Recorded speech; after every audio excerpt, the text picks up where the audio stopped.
Welcome to Time Before Us, the channel where ancient history breathes again. Before time had a name. Before the first human breath, there existed a world fierce, forgotten, and alive. Creatures of scale and silence, predators wrapped in feathers, titans that shook the earth, lives erased, bones buried beneath eternity. But they are not lost. They are waiting. This is Time Before Us, where prehistoric worlds rise again, and the stories buried in stone finally speak. Chapter 1. Oceanic Giants. The ocean has always been a place of mystery, vast and unknowable. Even today, its deepest trenches conceal creatures we have yet to see, forms of life that remind us how little we truly understand of our own planet. But if the modern ocean feels mysterious, then the seas of the Mesozoic era, the age of the dinosaurs, were something else entirely.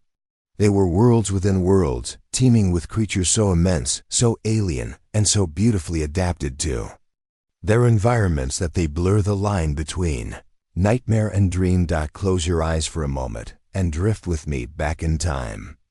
Imagine you are suspended in cool, blue water. Sunlight pours down through the surface above, slicing into the depths in pale, golden beams. All around you, the ocean hums with life. Small fish dart like flashes of silver, ancient corals sway gently, and vast schools of ammonites spiral in mesmerizing patterns. Then, from the gloom below, a shadow begins to rise. At first, it seems like a trick of the light, a dark blur against the pale shimmer of the sea. But as it grows closer, details sharpen. You see the sleek, streamlined body, the long, narrow jaws bristling with teeth, and the great eyes that gleam like glass orbs in the fading light. This is not a fish, nor a whale, nor anything that exists in our world today. This is an ichthyosaur, one of the true masters of the Mesozoic ocean. Ichthyosaurs looked like dolphins at first glance, but their resemblance was purely coincidental. A case of nature finding the same solution to the same problem across millions of years. Their bodies were built for speed, their flippers curved for precision steering, and their tails perfectly shaped for powerful thrusts through the water. Some species were small, no larger than a human, while others grew longer than a bus, their jaws filled with sharp teeth for catching slippery prey. For nearly 150 million years, ichthyosaurs thrived, hunting in packs or alone, chasing down fish, squid, and other marine reptiles. They surfaced to breathe air, just like whales do today, and some species gave birth to live young in the open ocean. Tiny ichthyosaurs, born into a world of predators and endless blue. Fossils even show mothers caught in the act of giving birth, their little ones forever frozen in stone as proof of their oceanic lives. But ichthyosaurs were only the beginning. Deeper still, lurking in the colder, darker waters, swam the plesiosaurs. If the ichthyosaurs were sleek hunters built for speed, the plesiosaurs were enigmas, creatures that seemed stitched together from different blueprints. Their long necks stretched like serpents, tipped with small heads filled with needle-like teeth, perfect for snapping up fish. Some species had necks longer than a giraffe, each vertebra locked together in a flexible chain that allowed them to coil and twist with eerie precision. Others, the pliosaurs, abandoned the long necks altogether, becoming broad-headed giants with massive jaws strong enough to crush bone. These were the apex predators of their age, hunting not only fish but also other marine reptiles. Some pliosaurs grew over 40 feet long, their skulls alone larger than the height of a man. Fossils of prey species show puncture marks from their teeth, evidence of a brutal and efficient reign at the top of the food chain. Imagine one now, a Liopleurodon gliding through the murky water. Its body moves with the steady grace of something that knows no fear. Its massive flippers carve the water silently, propelling it with power that dwarfs anything around it.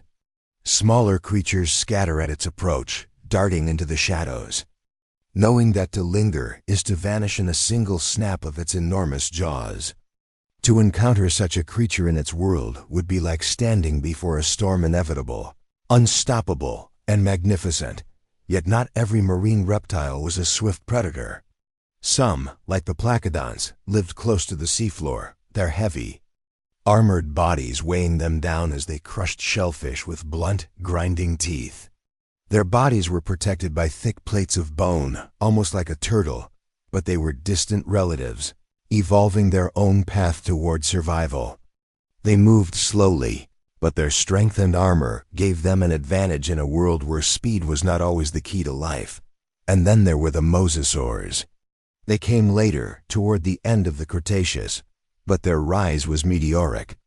Descended from land-dwelling lizards, mosasaurs returned to the sea and became some of the most ferocious predators the ocean has ever seen.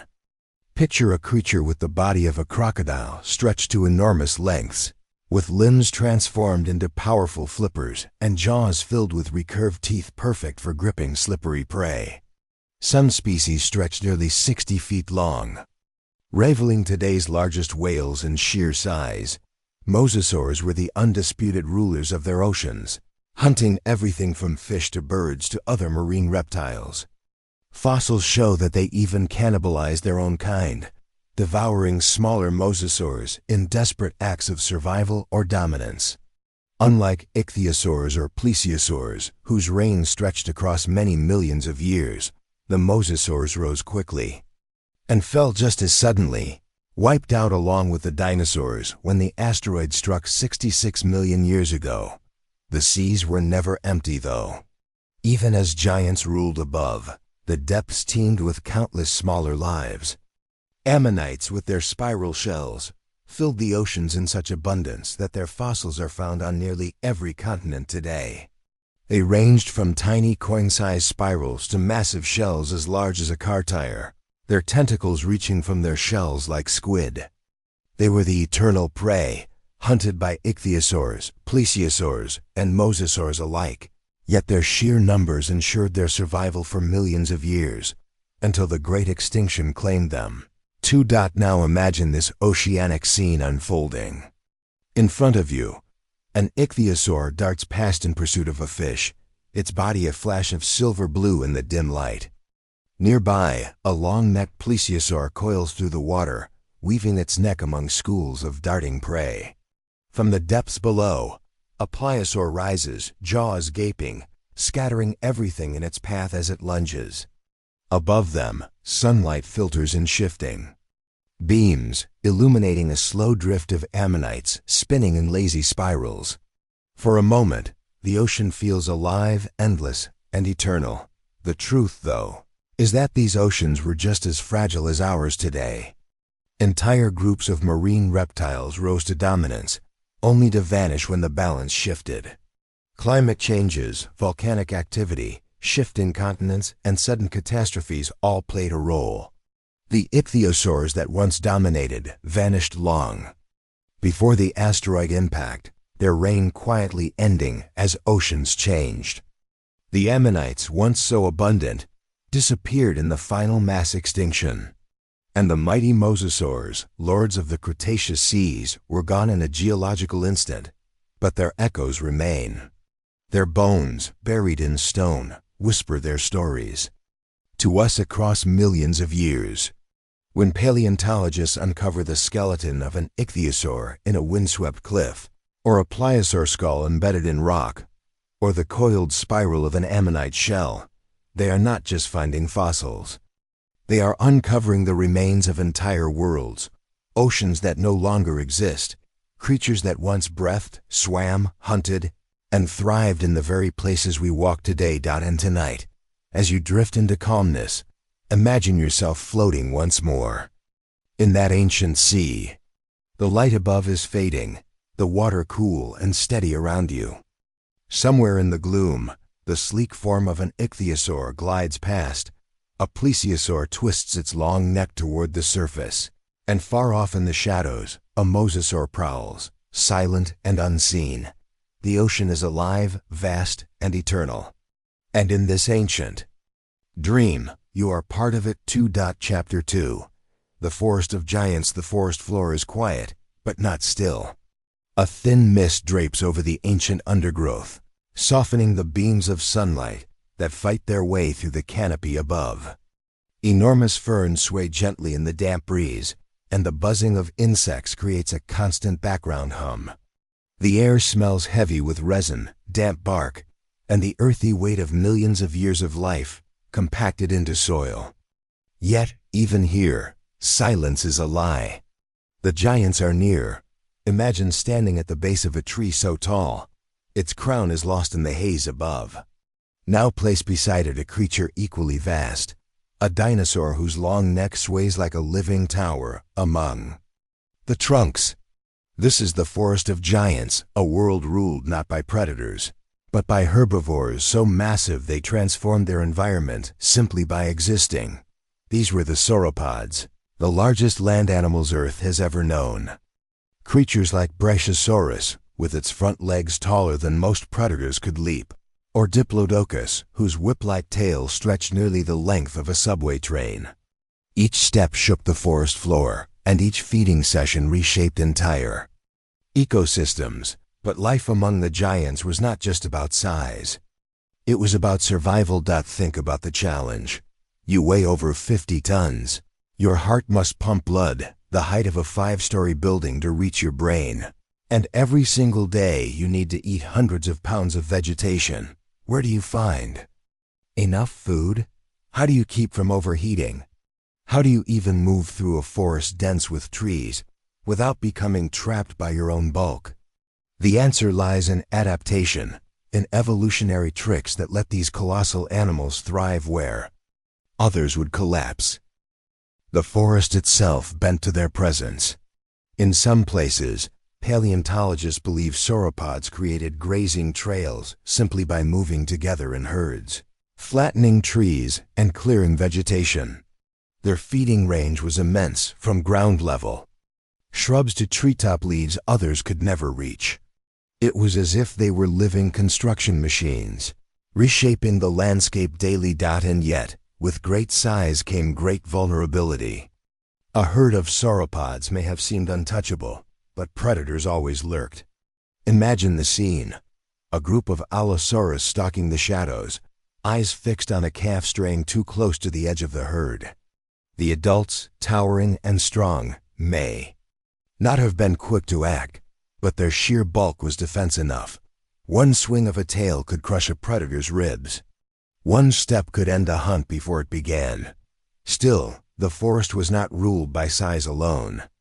Smaller dinosaurs thrived in the shade of the giants. Ornithopods scurried to snatch low plants overlooked by their towering neighbors. Early mammals darted between roots, feeding on seeds and insects in the safety of shadows. Pterosaurs swooped overhead, gliding from one sunlit clearing to the next. The giants provided not only food competition, but also shelter. Their presence shaped who lived and who perished. And then there's the sound. Close your eyes and listen. Deep, rumbling calls rolling through the trees like distant thunder. Scientists believe sauropods may have communicated through low-frequency sounds, vibrations that could travel for miles through the forest floor. These weren't delicate chirps or roars, but seismic notes, the language of titans. But perhaps the most astonishing part of life in the forest of giants is how such massive animals even existed at all. Evolution favored extremes here. Their long necks weren't just for reaching leaves. They were tools of efficiency, allowing them to stand still while sweeping wide arcs of vegetation into their mouths, without moving their colossal bodies. Their skeletons were miracles of engineering, hollow bones reinforced like bridges, strong yet light enough to carry unimaginable size. And what of their hearts? A Brachiosaurus heart would have had to pump with unimaginable force to send blood to a brain, perched nearly 30 feet above the ground. Some scientists wonder if they had specialized valves, or even multiple hearts, along the neck to assist in circulation. We may never know the full truth, but the very fact these animals lived proves nature solved problems no engineer has yet mastered. The forest itself witnessed cycles of growth and destruction. Fires, ignited by lightning, occasionally swept through, leaving charred trunks and open clearings. But within years, the giants returned, feeding on the new bursts of plant life. The relationship between dinosaurs and their forests was symbiotic. The giants spread seeds through dung, carried spores across miles, and fertilized the ground with every passing. Without them, the forests may have looked very different indeed. Now picture nightfall. The forest changes. The booming calls fade into silence, replaced by the whisper of insects and the distant splash of a stream. The giants settle, their massive bodies rising and falling with slow, thunderous breaths. Around them, the forest awakens in other ways. Nocturnal hunters, smaller but fierce, creep through the ferns. Early mammals emerge, foraging under the cover of darkness. Above, the canopy reveals flashes of starlight, light that has seen the rise and fall of countless species. It is humbling, isn't it? To realize that in this world of unfathomable size, every creature had a place. From the towering sauropod to the insect hidden beneath a fallen leaf, life thrived in balance. The giants ruled not by crushing opposition, but by coexisting with the countless forms that made their forest hold. In the end, the forest of giants was not just a place of size, but of scale. Everything here, from the heartbeat of a titanic herbivore to the rustle of a mammal in the roots, existed within a system both fragile and enduring. And while the giants themselves are long gone, their echoes remain in the fossilized trunks, in the footprints stamped deep into ancient mud, and in the bones that remind us life once dared to grow so large it nearly touched the sky. Chapter 3. The sky ruler. The forest fades away. Shadows of trees grow smaller, vanishing beneath us. The earth, once the stage of titanic herbivores and relentless hunters, becomes a patchwork of greens, browns, and rivers that glitter like silver veins. We are rising now, lifted into a world most dinosaurs never touched. Above the canopy, beyond the reach of predators, a new kingdom begins. This is the domain of the sky ruler. Stretching its wings against the endless blue, the pterosaur soars with ease, a master of the air in an age dominated by giants of land and sea. Imagine an animal with wings longer than a fighter jet, its body balanced by hollow bones and muscles designed not for brute force, but for lift and glide. This was Quetzalcoatlus, one of the largest creatures ever to take flight, and a living reminder that dominance does not always walk on land. Sometimes it flies. Up close, the sky ruler is both alien and familiar. Its wings are not feathered like a bird's, but stretched membranes of skin and muscle, pulled taut over an elongated fourth finger. Each flap carries power, but it's true. Mastery lies in gliding. Like modern condors, Quetzalcoatlus could ride thermal currents, traveling vast distances without tiring. High above rivers and plains, it scanned the ground with a sharp gaze, searching for opportunity. But what did it? Eat? For decades, paleontologists debated whether such giants were hunters of fish, like oversized seabirds, or scavengers of land, feasting on carcasses left behind by predators. Some suggest it stalked prey like a stork, striding across floodplains, with its long neck darting down to snatch small dinosaurs, reptiles, or anything it could swallow whole. Others believe it ruled the skies as a nomadic scavenger, using its height to spot death below. Whatever the case, the sky ruler had options, and in the harsh landscapes of the Cretaceous, versatility meant survival. Now imagine its launch. How does an animal weighing as much as a small car take off into the air? The answer lies in its design. Unlike birds, which rely on 2 legs for takeoff, Quetzalcoatlus used all 4. It vaulted skyward like a giant bat, powerful arms thrusting it into the air before its wings caught the wind. Within moments, it was airborne, riding the invisible highways of the sky. This was not clumsy flight. It was grace at its most colossal. Below, the world continued unaware. Herds of hadrosaurs grazed along riverbanks, their heads occasionally lifting to glance at the shadow above. Smaller predators lingered in the brush, careful not to draw attention. But overhead, the sky ruler was untouchable. No predator could match its reach, no force could contain it, no sea could trap it. It was not bound by the earth. Even in death, the sky ruler left its mark. Its bones, fragile yet immense, fossilized only under rare circumstances. Each discovery is a puzzle, fragile as glass yet monumental in meaning. To hold a fragment of its wing is to touch the edge of a world where the sky itself was alive with giants. But flight is not just movement, it is freedom.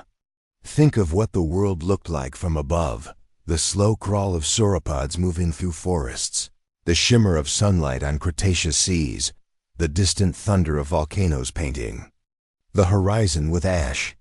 From the air, the earth was both vast and fragile, a living canvas beneath the wings of a ruler who never built kingdoms, never waged wars, but claimed dominance simply by soaring higher than any creature dared. Night comes to the skies. The winds cool, and the golden glow of sunset bleeds into the purple of ancient twilight. The sky ruler folds its wings and drifts downward, landing with surprising grace. It towers like a living pillar, head scanning the darkness, wings tucked but ready. Around it, the night chorus begins, the hiss of insects, the low calls of distant predators, the heartbeat of a world in motion. And yet, in that moment, the sky ruler waits. Tomorrow, it will rise again, ruling not through strength or ferocity, but through command of the skies themselves. For in a world where land and sea belonged to monsters, the heavens were owned by a different kind of king, the sky ruler. Chapter 4. Echoes of the hunt night has fallen on the prehistoric world. The air is thick with silence, broken only by the occasional call of an insect or the rustle of leaves shifting in the cool breeze. But silence, in these ancient lands, is never safety. For in the darkness, hunters stir. Their shadows stretch across the earth, their movements calculated, precise, and eerily quiet. The dinosaurs most people imagine are lumbering giants or thunderous predators, like Tyrannosaurus rex charging in broad daylight. But the real story of dinosaur hunting is far more complex and far more fascinating. Hunting was not just about brute strength. It was about patience, teamwork, stealth, and sometimes even intelligence that mirrored the strategies of modern predators today. Imagine the sound of branches snapping underfoot, but only once. A pause, another footstep. Something out there is tracking, closing the distance. If you had lived in the Cretaceous forest, you wouldn't have just feared what you saw, you'd have feared what you could not. The echoes of the hunt begin here. The hunt was as old as life itself, but among dinosaurs, it reached a scale that reshaped ecosystems.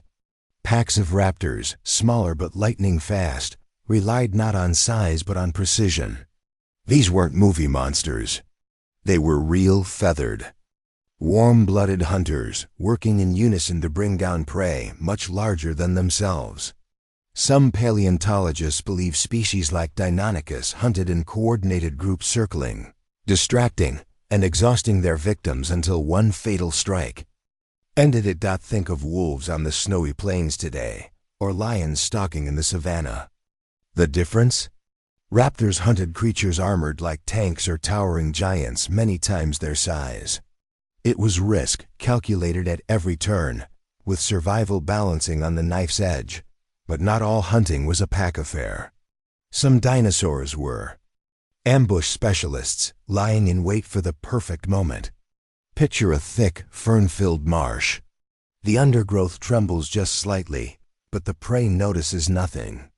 Suddenly, a predator bursts from cover with explosive speed, jaws snapping shut before the victim even realizes what's happened. Dinosaurs like Majungasaurus stocki, brutal hunters from Madagascar, may have relied on this very tactic, their compact bodies perfect for short, violent bursts of power. And then there were the giants, the apex predators that ruled entire regions through raw dominance. Tyrannosaurus rex, Giganotosaurus, Spinosaurus. Each had their own hunting style. T. Rex, contrary to outdated beliefs of it being just a scavenger, was built for power. Its eyes faced forward, giving it depth perception perfect for tracking prey. Its bite force was unmatched, able to crush bone with a single snap. This wasn't a predator that needed stealth. Its very presence was terror. Still, even the mightiest hunters had to calculate every move. Hunting was costly. One wrong step could mean a broken bone, a failed chase, or starvation. That's why many predators, much like modern lions or crocodiles, often turn to scavenging when the opportunity arose. If a carcass was available, why waste energy chasing something that could fight back? The echoes of the hunt included not just stalking and killing, but seizing the right moment. However it came. But let's pause here and ask, did dinosaurs hunt in total silence? Or was the prehistoric night filled with sounds we can only imagine?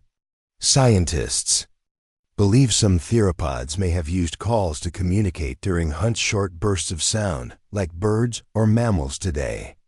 A low growl in the dark to signal movement. A sharp screech to drive prey into an ambush. We'll never know exactly what these sounded like, but fossils of vocal structures in certain dinosaurs suggest that their voices were far from silent. The forest at night may have been alive with eerie, bone-chilling cries echoing through the dark, and not all hunters had teeth and claws. Some of the most fascinating strategies came from the skies. Early pterosaurs and bird-like dinosaurs used the night skies to their advantage, swooping down when prey least expected it. Think of owls today, hunting silently under the cover of moonlight. Evolution has a way of repeating its best tricks. The echoes of the hunt were not only about the predators themselves, but about the prey. Herbivores evolved their own defenses: armor, horns, herds, and speed. The hadrosaurs, for example, weren't just mindless plant eaters. They lived in massive groups, where eyes and ears were everywhere. One startled member could send the entire herd into a stampede, crushing or confusing the predators. Ankylosaurs, with their clubs and plates, were living fortresses, making any attack a gamble. Hunting them wasn't just dangerous, it was a game of survival for the predator too. And yet, the hunt shaped the world. It kept populations balanced, pushed evolution forward, and carved the rhythm of life into every corner of the Mesozoic. Predators and prey were locked in an eternal dance, each adaptation in one sparking new defenses in the other. The question is, what echoes of those ancient hunts remain with us today? Look at the way birds of prey swoop silently through the air, the way wolves coordinate, or the patience of a crocodile waiting motionless in the water. These are not just coincidences. They are living reminders, echoes of strategies perfected millions of years ago. So, when we imagine dinosaurs, we shouldn't only think of them as mindless beasts. They were strategists, risk-takers, survivors. Their hunts were filled with cunning, calculation, and sometimes even cooperation. The forest, the swamp, the open plains all carried the echoes of the hunt. And if you close your eyes, you might still hear them: the low growl, the rush of footsteps, the sudden silence before the strike. Because in a world ruled by dinosaurs, the greatest sound of all was the one you didn't hear: the sound of a predator closing in. Chapter 5. Songs of Survival. Close your eyes for a moment and imagine standing in a prehistoric forest. Sunlight filters through giant ferns and towering conifers, casting long shadows across the damp ground. You hear the crunch of leaves as a herd of duck-billed dinosaurs grazes nearby. At first, it seems silent, but listen closely. Beneath the rustling trees and distant river, another sound begins to emerge. Low, vibrating calls, subtle grunts, and the occasional trumpeting bellow that rolls through the air like thunder. These were not random noises. They were messages, warnings, greetings, and even lullabies to soothe the young. For decades, dinosaurs were portrayed as mute giants. The image was one of silent beasts, clashing in violence, their world filled only with roars invented by Hollywood sound engineers. But science has painted a far more complex picture. Dinosaurs were not voiceless. They lived in societies, and their survival depended on communication.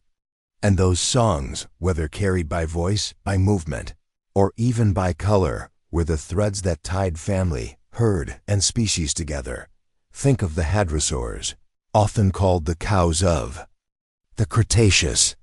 Their fossilized skulls contain elaborate crests, hollow tubes that extended above their heads. For years, these structures puzzled paleontologists. Were they ornaments, weapons, air conditioning systems? Then, by reconstructing their internal anatomy, scientists realized those tubes could act like wind instruments, amplifying and resonating. Sound. A hadrosaur's call may have echoed for miles across a plain, like the horn of a ship cutting through fog. Imagine a herd moving across the floodplains, their deep, vibrating notes rolling together, a wall of sound keeping the group united. These were the prehistoric songs of survival. And it wasn't just hadrosaurs. Ceratopsians, the famous horned dinosaurs like Triceratops, also likely communicated through sound and gesture. Their massive frills may not have been just for defense or display, but for broadcasting signals. Picture two rival males not charging immediately into a bloody clash, but standing off, bellowing and displaying, the frill flushed with color, their calls reverberating, each trying to intimidate the other without spilling blood. In many ways, their communication was as much about avoiding conflict as it was about initiating it. Birds, the living descendants of dinosaurs, give us some of the strongest clues. Songbirds today fill forests with complex calls, and even non-songbirds use communication constantly, from geese honking to gulls crying. Crocodiles, dinosaurs' closest living relatives outside birds, rumble with infrasonic calls that travel, not just through air, but through water and ground. Put those clues together, and a pattern emerges. Dinosaurs almost certainly spoke in a variety of tones, pitches, and even vibrations that humans might not fully perceive. But not all communication was vocal. In fact, some of the most critical exchanges may have been silent. A mother Maiasaura, whose name means good mother lizard, may have comforted her young not only with low rumbles, but with touches, nuzzles, and movements. Fossil evidence of nesting sites shows that these dinosaurs cared for their young long after hatching.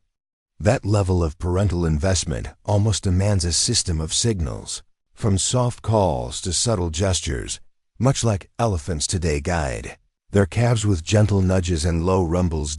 And then there were the predators. Imagine a pack of raptors hunting together in a dense forest. They couldn't simply roar and charge, noise would warn their prey. Instead, they likely relied on a combination of body language and sharp, minimal sounds. A raised tail, a head tilt, a chirping click. Small signals that meant circle left or wait. This kind of coordinated behavior is seen today in wolves, lions, even corvids like crows. So why not in their ancient cousins? The prehistoric soundscape, then, wasn't silence. It was alive with layers of meaning. Booming calls across open plains, low-frequency vibrations felt in the chest, the clatter of claws on stone signaling movement, the crack of vegetation underfoot, marking direction. Communication meant survival, because in a world of giant predators, unpredictable climates, and constant change, no dinosaur could afford to be alone.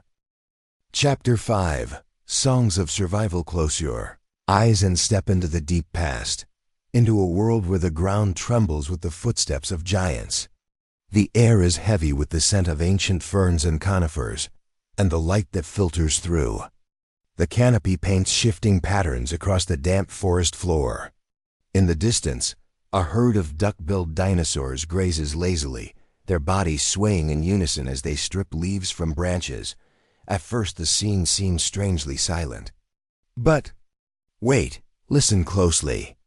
Beneath the rustling of leaves and the soft trickle of water, another sound emerges, A deep, vibrating hum, followed by a sharp, trumpet-like call that rolls like thunder through the forest. Another answers, lower, longer. Soon the air is alive. With calls, grunts, and booming echoes, this was no silence. This was communication, the lifeline that bound dinosaurs to one another. The subtle songs of survival that allowed them not only to live, but to thrive for more than 160 million years. For most of the 20th century, dinosaurs were thought of as mute. Museums displayed them as cold-blooded, lumbering beasts, their lives painted in silence, broken only by the crunch of teeth on flesh. Even the most famous dinosaur sound we know today, the roar of a Tyrannosaurus rex in movies, was a human invention, stitched together from recordings of lions, elephants, and even alligators. But science has revealed a very different truth. Dinosaurs were not mute monsters. They were social creatures, capable of complex communication. Their calls were not simply noise. They were the threads of survival, binding families, guiding herds, and keeping species alive in a dangerous world. The evidence begins with the hadrosaurs, the so-called duck-billed dinosaurs. Among the most common plant eaters of the late Cretaceous, their skulls were crowned with elaborate hollow crests, tubes and chambers connected to their nasal passages. At first, paleontologists puzzled over these strange structures. Were they for display, weapons, air cooling systems? But when scientists reconstructed their internal anatomy and ran simulations, the answer became clear. These crests were resonating chambers. Blow air through them, and they would turn the dinosaur's voice into a booming, echoing call that could carry for miles. In essence, hadrosaurs walked with built-in musical instruments on their heads. Each species had a differently shaped crest, suggesting that each one produced a unique sound. Like different instruments in an orchestra. Picture it. A herd of Parasaurolophus moving across a floodplain at dawn. Their necks dip as they graze, tails swaying. Then one lifts its head, the crest catching the morning light, and releases a deep, haunting call. The sound vibrates in your chest as much as your ears, a low-frequency note that rolls across the land like a foghorn. Others reply, creating a chorus of resonating voices. This wasn't random. It was coordination, a way to keep the herd together across long distances, to warn of predators lurking at the edges, or to call to a mate with a sound that echoed like no other. For hadrosaurs, sound was not just communication. It was survival. But the songs of survival were not limited to the duckbills. Ceratopsians, horned dinosaurs like Triceratops, also likely had their own vocabulary of sound and gesture. Their massive skulls and frills were not just shields against predators, but also billboards for display and perhaps amplifiers for sound. Imagine two rival Triceratops males facing off on a plain. Instead of charging immediately, they lower their heads, bellow, and clash their horns lightly, testing each other. Their frills may have flushed with bright colors, signals of strength or aggression. These displays could have allowed rivals to size each other up without risking life-threatening injuries. In that sense, communication wasn't just about survival against predators. It was also about survival against one another, finding ways to avoid unnecessary battles that could leave both parties weakened in a world where weakness was fatal. If hadrosaurs and ceratopsians had booming calls, predators likely had subtler signals. Raptors, small feathered hunters like Velociraptor or Deinonychus, may have communicated the way wolves do today. Hunting in packs required coordination, but in silence. Too much noise would alert prey. So instead, they may have used gestures, tail flicks, and short chirr clicks. A raised claw might signal a flank attack. A sharp hiss might mean wait. These were not grand songs but whispered commands in the symphony of survival. Fossil evidence even hints that some raptors hunted in coordinated groups, much like modern birds of prey such as Harris's hawks. If that is true, their communication must have been sophisticated, enabling them to strike together with deadly efficiency. Birds, the living descendants of dinosaurs, offer more clues. Today, birds fill forests with an incredible diversity of songs. Some are complex, like nightingales or mockingbirds, while others are simple but vital, like the alarm calls of geese or the low coos of doves. Even crocodiles, dinosaurs' closest living relatives outside of birds, produce deep, infrasonic rumbles that can be felt through water and ground. Put these clues together, and it becomes almost certain that dinosaurs used a wide range of sounds, from deep, chest-rattling rumbles to sharp cries, from low-frequency vibrations inaudible to us to bright, echoing trumpets that could fill an ancient valley. And then there were the parents. Some of the most powerful songs of survival may have been those exchanged between adults and their young. The fossil record shows us that species like Maiasaura, whose very name means good, mother lizard, cared for their young long after hatching. Fossil nesting grounds contain evidence of parents bringing food to their babies, protecting them, and keeping them safe. That level of parental care would have been impossible without communication. Imagine a mother Maiasaura returning to a crowded nesting colony filled with hundreds of hatchlings. How would she find her own young? Likely through sound. Modern penguins do exactly this, locating their chicks in massive colonies by recognizing their unique calls. Dinosaurs may have done the same. Each baby's squeak or peep may have been slightly different, allowing parents and offspring to reunite in the chaos. Survival also depended on alarm calls. Picture a herd of Edmontosaurus quietly grazing on a plain when a shadow passes overhead, the silhouette of a large predator like a Tyrannosaurus. Instantly, one lets out a sharp, piercing call. The herd reacts in unison, heads up, bodies tense, some breaking into a run. Just as birds and antelope use alarm calls today to warn one another, dinosaurs almost certainly had their own vocabulary of danger. A short, sharp call might mean raptor in the grass, while a deep rumble might mean giant predator incoming. Communication, in this sense, was a shared defense system, giving the herd a better chance of survival than any individual alone. But not all songs were warnings. Some were invitations. During mating season, the prehistoric soundscape would have erupted in a cacophony of calls, trumpets, and displays. Male dinosaurs may have competed not just with horns and frills, but with their voices. Hadrosaurs with larger crests might have produced deeper, more resonant calls, signals of size and strength. Ceratopsians may have combined their bellows with visual displays, their frills brightening with blood flow to impress potential mates. Even the mighty Tyrannosaurus may have used low, booming sounds to attract partners, calls that rolled across the land like distant thunder. And then there is the possibility that some dinosaurs communicated in ways we can barely imagine. Low frequency. Infrasound like that used by elephants today travels across vast distances and even through the ground itself. Fossil evidence suggests that large sauropods, the long-necked giants, may have been capable of producing such sounds. Imagine a herd of Argentinosaurus, each the length of 4 buses, spread across a plain. One lifts its head and releases a deep rumble so low it is more felt than heard. Miles away, another answers. These vibrations ripple through the earth, allowing the herd to stay connected even when scattered across miles of terrain. For giants like these, communication may have literally shaken the ground.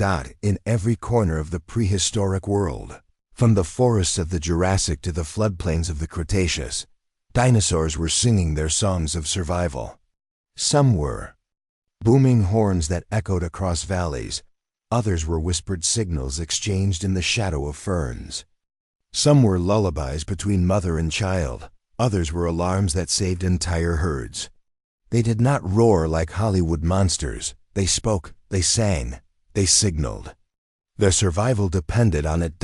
So the next time you imagine the world of dinosaurs, don't picture a silent wasteland broken only by violence. Picture a soundscape as alive and complex as any modern jungle. Hear the booming calls of hadrosaurs echoing like foghorns across the plains. Hear the bellowing challenges of triceratops males, frills flashing in the sun. Hear the whispering chirps of raptors hunting in the shadows, the soft peeps of hatchlings waiting for their mother, the ground-shaking rumble of sauropods calling across the horizon.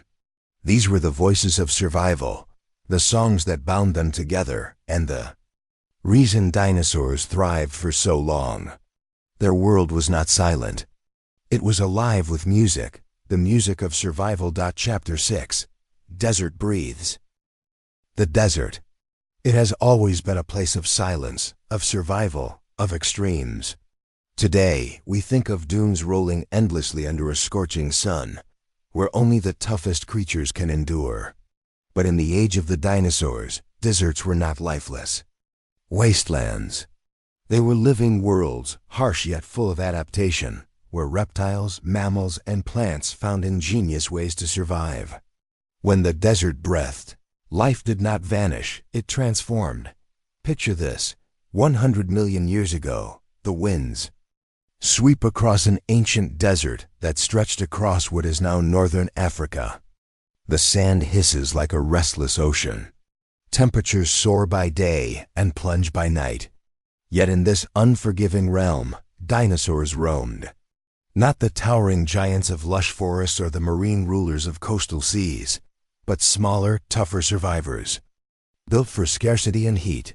Among them was Tyrannosaurus, a sail-backed herbivore that looked like a cross between a hadrosaur and Spinosaurus. Unlike the colossal sauropods of wetter lands, Tyrannosaurus may have used its backsail to regulate heat-absorbing warmth in cool mornings, shedding excess in sweltering afternoons. Its wide feet spread against shifting sand, preventing it from sinking into dunes. This wasn't a creature of abundance. It was a creature of balance, managing energy, conserving water, grazing carefully on desert plants that themselves fought for every drop of moisture. But deserts weren't just about herbivores. Predators thrived here too. Deltadromus, long-legged and agile, dashed across sandy expanses like a greyhound of the Cretaceous. In a land where prey was scarce, speed and efficiency were everything. A single failed hunt could mean death, not just from hunger, but from exhaustion under the sun. These hunters knew how to strike fast, avoid waste, and take their opportunities when they came.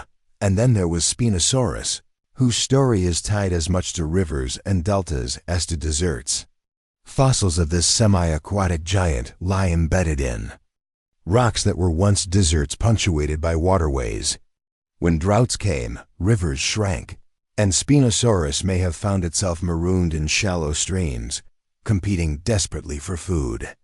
For an apex predator, the desert was both kingdom and prison, testing its dominance when water was scarce. But perhaps the most fascinating desert survivors were the small ones. Tiny burrowing mammals, insect-like reptiles, and lizards darted between rocks and burrows, hiding from the sun's fury. Even some dinosaurs, like the little feathered Nquebesaurus of South Africa's drylands, may have evolved with lightweight builds to cover ground quickly and survive in patchy environments. Life at small scale often had the greatest resilience. Desert also shaped the plants.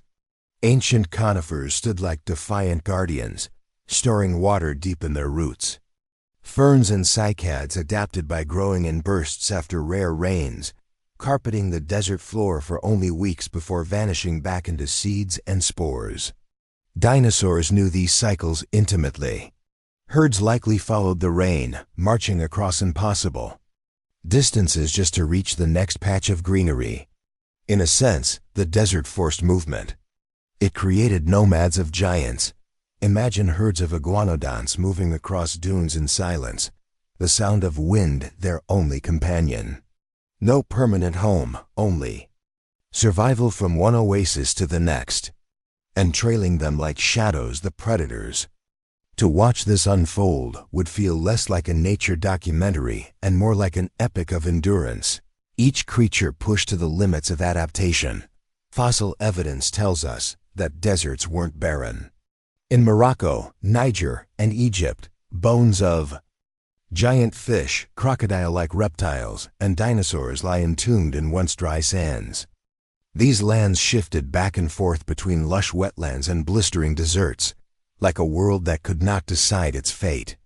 With each shift, ecosystems broke and rebuilt, forcing species to adapt or disappear. And disappear many did. For all its adaptations, the desert was ruthless. When waterholes dried, even the strongest herbivores perished, leaving skeletons bleaching in the sun. But these deaths fed scavengers' flocks of pterosaurs descending like vultures, small predators. Gnawing bones, insects swarming over carcasses. Nothing went to waste. In deserts, survival wasn't about thriving. It was about recycling, about clinging on in any way possible. The story of prehistoric deserts isn't just about harshness, it's about resilience. If you look closely, deserts breathe life into creatures in ways no lush forest ever could. They demand toughness. They sculpt bodies and behaviors in ways unseen elsewhere. The wide feet of Oranosaurus, the sprinting legs of Deltadromus, the heat-managing sails and frills of strange herbivores, all of these adaptations were whispers of the desert's influence. And as the wind howled across those ancient sands, carrying fine grains over skeletons that would not be unearthed for millions of years, one truth became clear: the desert was not empty. It was alive, it was unforgiving, and it was beautiful in its own quiet, dangerous way. When you stand in modern deserts today, whether in the Sahara, the Gobi, or the Kalahari, you are standing in landscapes that carry echoes of those ancient struggles. Every shifting dune, every oasis, every whisper of dry wind is a reminder that even the harshest places can breathe with life.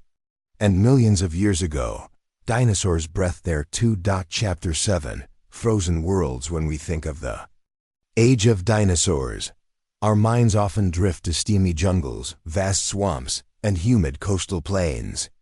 We picture green abundance, where reptiles grew to unimaginable sizes under endless warmth. But the truth is stranger. Dinosaurs were not confined to tropical havens. They walked in lands of snow, hunted under auroras, and grazed where the sun might vanish for months. They did not just endure cold, they thrived in it. Imagine Earth during the Cretaceous. At the poles, forests of conifers and ginkgos grew under skies that knew months of daylight, followed by months of darkness. Winters bit hard, summers stretched endlessly, and snow blanketed the ground where herds of dinosaurs once marched. These were the frozen worlds, and they reveal a side of prehistory few imagined. In the southern reaches of what is now Australia, paleontologists have uncovered fossils of small dinosaurs that lived well within the Antarctic Circle. Among them was Leelanasaura, a tiny herbivore no bigger than a dog, with unusually large eyes. Those eyes were not for vanity, they were tools of survival, adapted to peer through the dim twilight of long winters, when the sun never rose above the horizon. For months, these little creatures lived in a world of shadows, scraping by on whatever plant matter they could find beneath the snow. Nearby lived Timimus, a slender, ostrich-like predator built for speed. But in the icy wilds, speed alone was not enough. Prey was scarce. Perhaps Timimus relied on stealth, or perhaps it followed herds during their migrations, waiting for the weak to falter in the cold. To imagine such a predator in a world of snowstorms is to rewrite the way we see dinosaurs. They were not bound by heat. They had learned the art of endurance. Further north, in what would one day become Alaska, a similar story unfolded.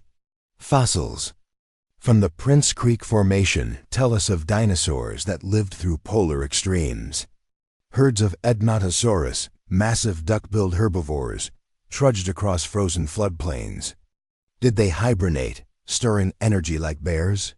Or did they migrate vast distances, chasing sunlight across the ancient world? Some scientists argue that juveniles grew too fast to withstand months of fasting. They must have found food year-round. Even in the snow dot and where herbivores marched, predators followed.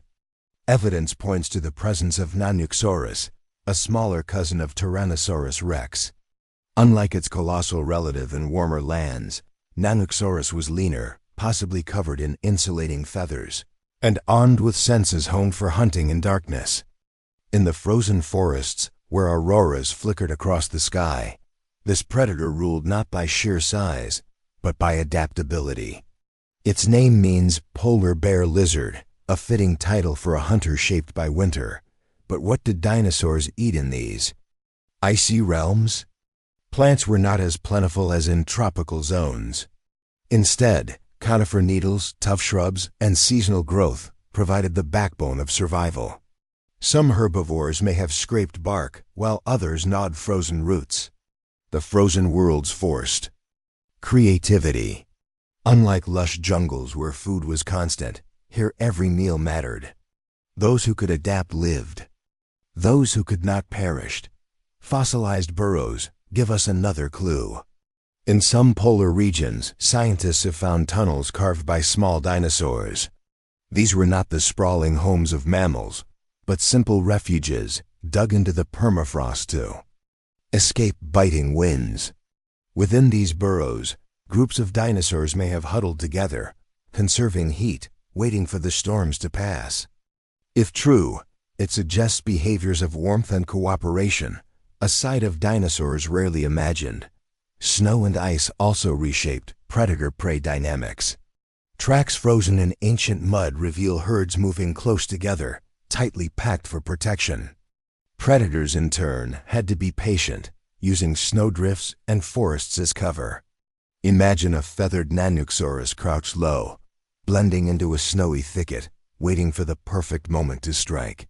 Silence was survival. And then there were the skies. Pterosaurs may have soared over icy rivers, searching for fish beneath frozen surfaces.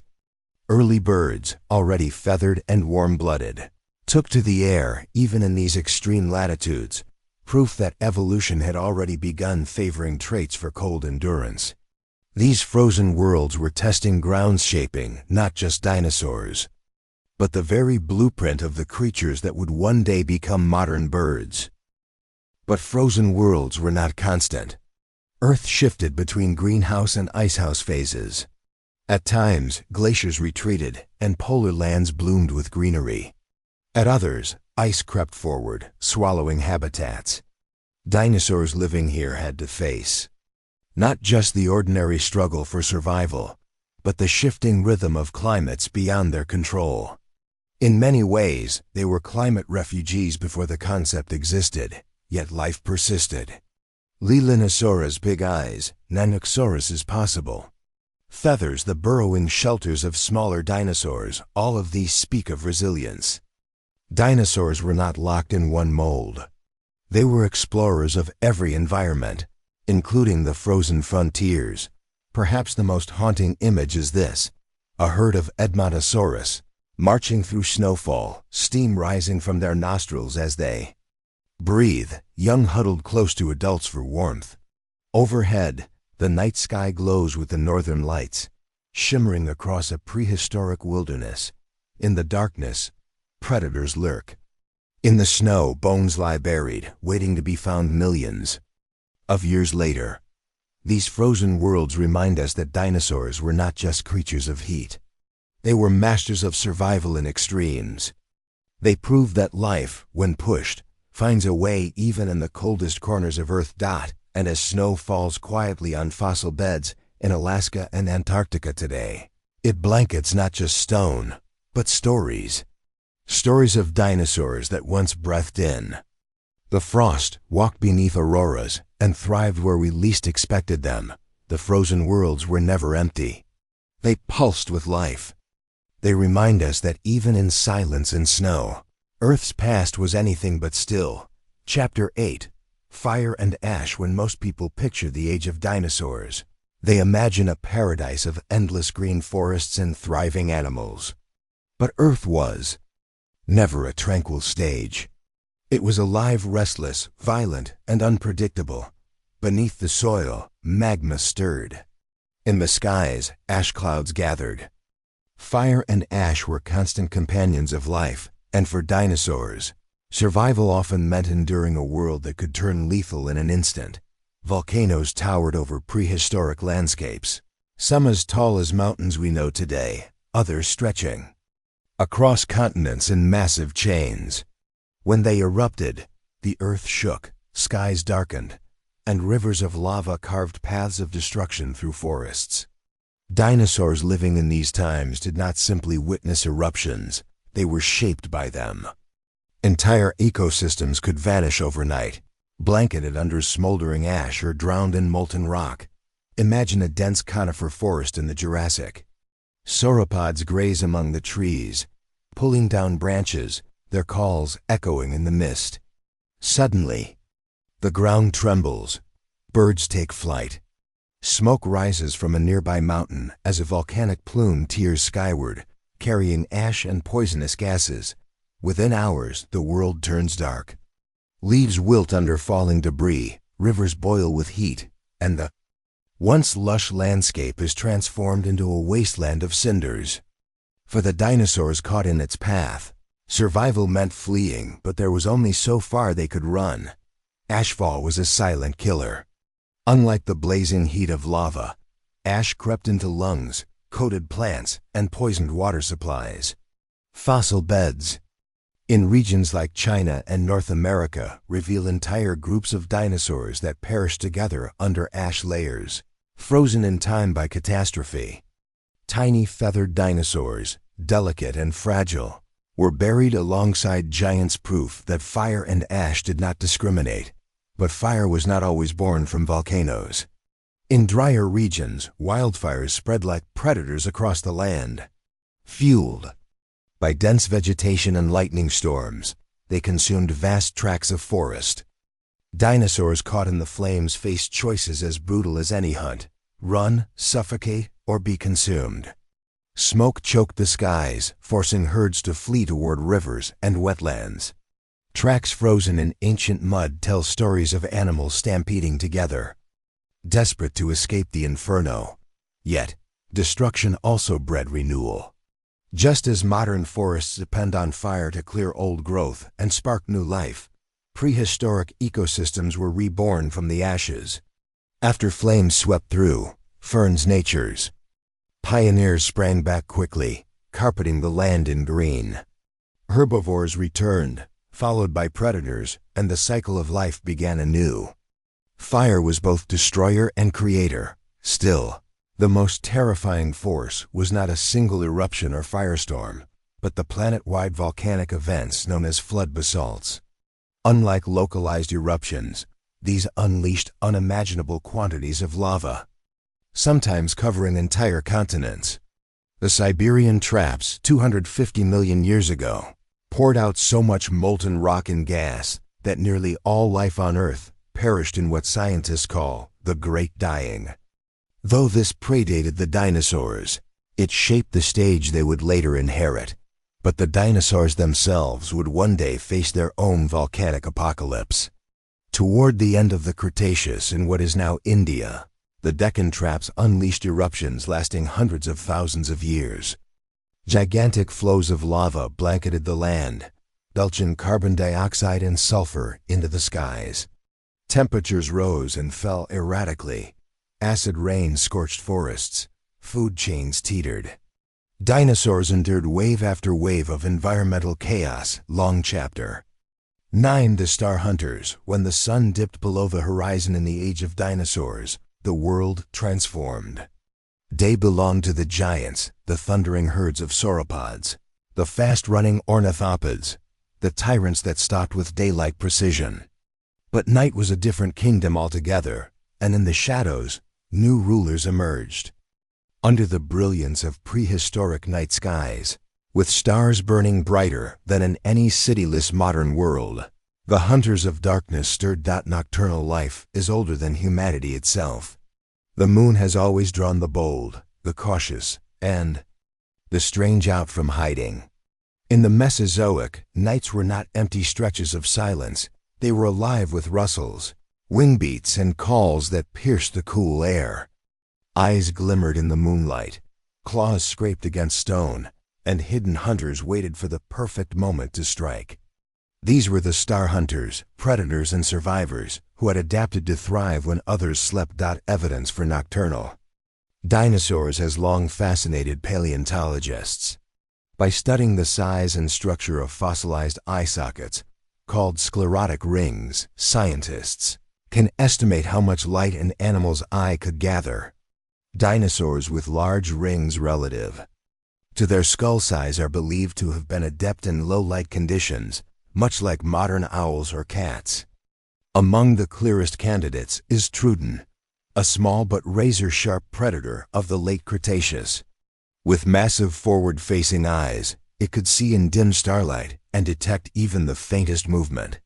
Imagine it creeping silently through a forest, clearing, its gaze fixed on a nesting ground of small herbivores. For prey that thought night offered safety, Troodon was a nightmare come alive. But Troodon was not alone. Across different continents and epochs, other dinosaurs too found their calling in the dark. Small feathered raptors, perhaps no larger than turkeys, may have hunted insects, mammals, or even sleeping lizards by moonlight. Their light bodies and sharp senses gave them an advantage in the silence of night. Unlike the thunderous steps of a tyrannosaur, these hunters moved quietly, slipping between ferns and tree roots, their shadows blending with the underbrush above them. The night sky belonged to the pterosaurs. While many pterosaurs were diurnal, some species showed adaptations for twilight or nocturnal flight. Imagine their leathery wings gliding across a moonlit lagoon, skimming the water's surface.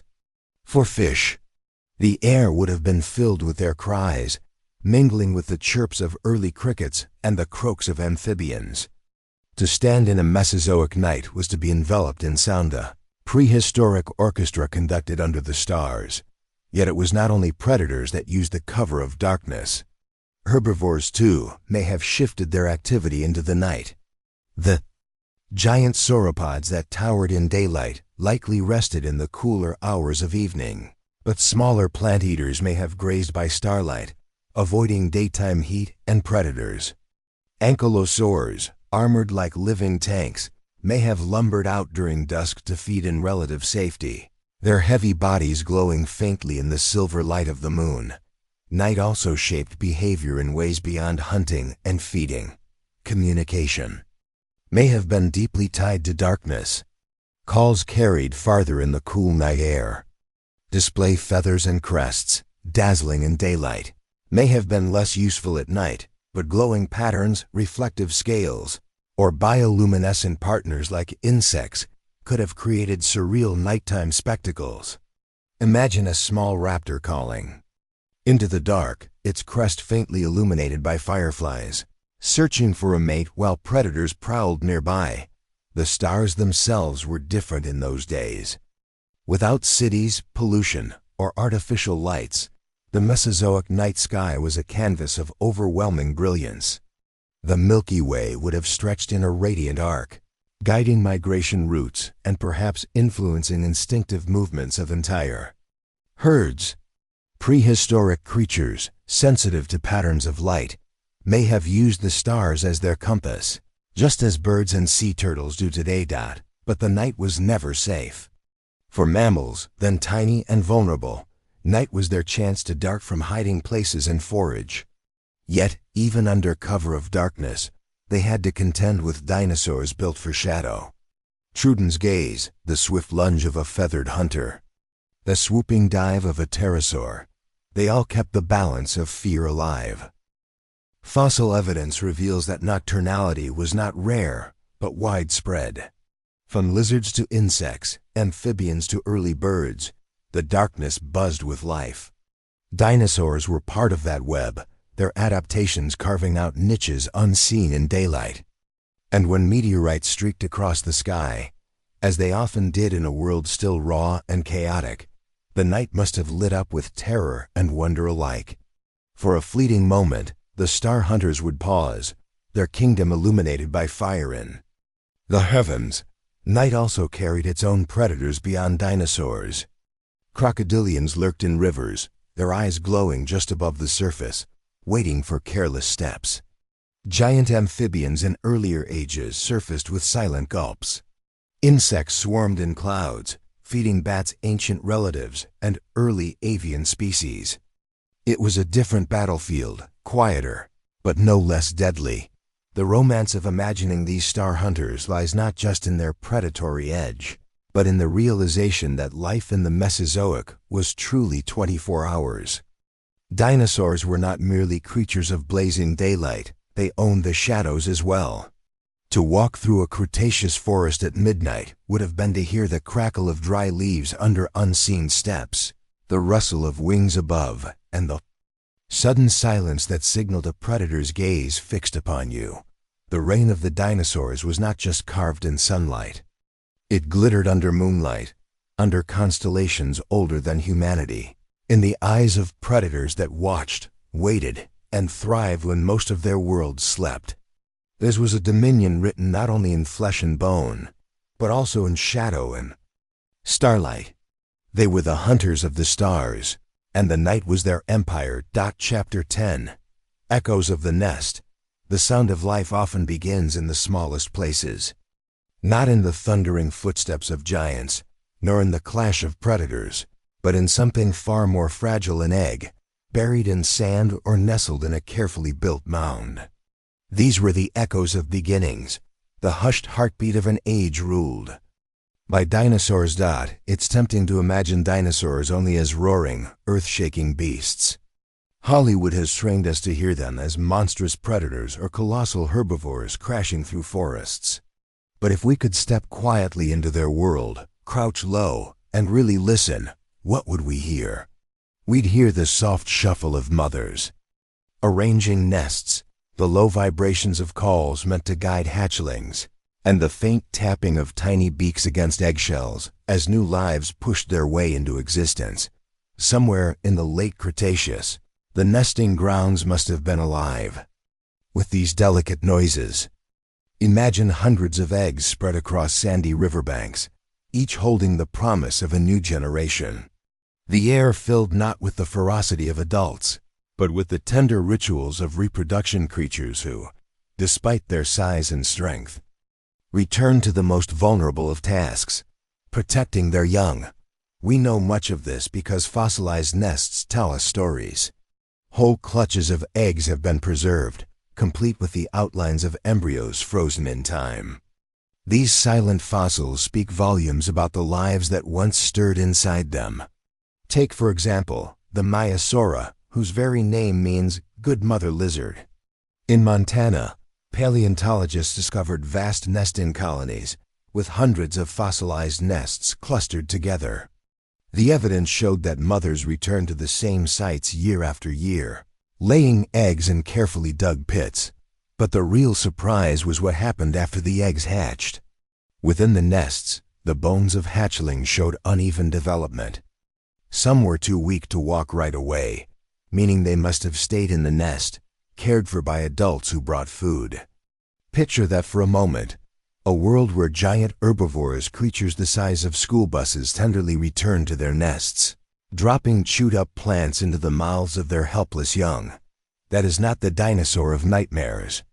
That is the dinosaur as nurturing, and this wasn't just a rare case.